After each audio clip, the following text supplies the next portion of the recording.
આવો, સંગ્રહખોરો સામે ઝડપથી કાર્યવાહી કરવામાં આવશે તેવું તેમણે કહ્યું। પરંતુ ગુજરાત સરકાર તરફથી પણ લોકોને અપીલ કરવામાં આવી રહી છે, અફવાઓથી દૂર રહો, પેનિકમાં ન આવો। પેટ્રોલ ડીઝલનો પૂરતો જથ્થો આપણી પાસે ઉપલબ્ધ છે। એટલે આ વૈશ્વિક પરિસ્થિતિમાં બધા સાથે રહેવું છે। કોઈ પણ જાતની અફવામાં દોરાઈ અને ગેસ, પેટ્રોલ કોઈની પણ ક્યાંય લાઈનમાં રહેવાની જરૂર નથી। તમારે બધાએ એક જ વસ્તુ છે કે જ્યારે બધા સાથે છીએ તો કોઈને તકલીફ પડે નહીં એવું માન્ય વડાપ્રધાન શ્રી પણ કેન્દ્રમાંથી પૂરતું ધ્યાન આપી રહ્યા છે।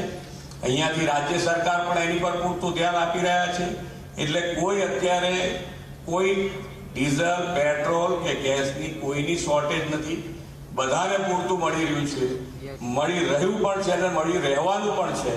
તો આ બધા જ આપણે સૌ સાથે મળી અને આગળ વધીએ અને વિકસિત ગુજરાત માટે આપણે સૌ સાથે મળી આગળ વધીએ એ જ અભ્યર્થના। રાજ્યને તમામ પેટ્રોલ પંપો પર પેટ્રોલ ડીઝલ માટે પૂરતી વ્યવસ્થાઓ પહોંચી વળે તે માટેની સંપૂર્ણ તૈયારીઓ બી છે।